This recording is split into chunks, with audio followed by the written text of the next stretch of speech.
దానవులు వామనునిపైకి వెళ్ళారు. బలిచక్రవర్తిని ఈ విధంగా బంధించేటువంటి సందర్భములో, ఆ సమయంలో వారిస్తూ ఉన్నాడు ఆ దానవుల్ని బలిచక్రవర్తి ఈ విధంగా.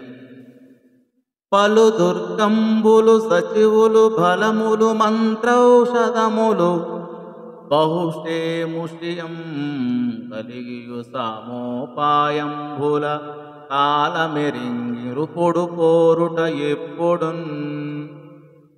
రాజైన వాడు ఎంతటి కోటలు మంత్రులు సైన్యాలు మంత్రాలు ఔషధాలు తెలివితేటలు ఉన్నప్పటికీ కాలాన్ని గమనించి ఓర్పుతో ఉపాయంతో యుద్ధం చేయడమే సరైనటువంటి పని అని చెప్తూ ఉన్నాడు. కనుక ఇప్పుడు శత్రువులతో యుద్ధానికి పూనుకోవడం తగదు. మనకు అనుకూలమైన సమయంలో గెలవవచ్చు. అనవసరంగా శ్రమ పడకుండా తొలగిపోండి అని బలిచక్రవర్తి చెప్పాడు.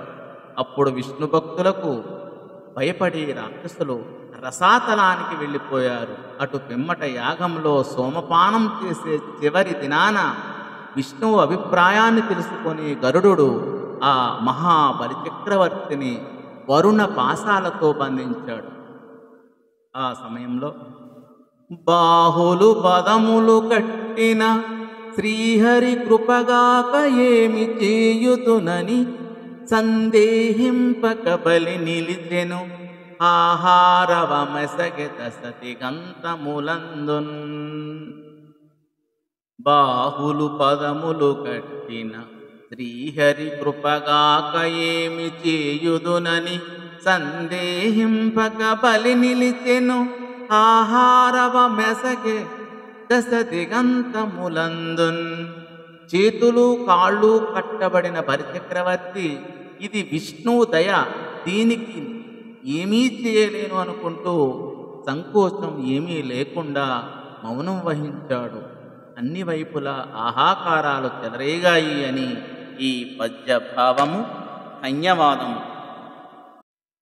పోతన భాగవతం వామనావతారం మనం చెప్పుకుంటూ ఉన్నాం. బలిని బంధించటైనటువంటి సందర్భాన్ని మనం తెలుసుకుంటూ ఉన్నాం. సంపద చెడియును ధైన్యము కంపంబును లేక తొంటి కంటెను బెంపం దింపును నిరుకయు ధైర్యము వంపని సురవైరి చూచి వటుడిట్టనియన్. ఐశ్వర్యం నశించిన బలిచక్రవర్తిలో దీనత్వము కంపము కలగలేదు. అంతేకాదు వెనుకటి కంటే ఔన్నత్యము తెగువ జ్ఞానము ధైర్యము అధికమయ్యాయి. అప్పుడు బలిచక్రవర్తిని చూసి వామనుడు ఎలా అన్నాడు అని ఈ పద్య భావం. ధన్యవాదము.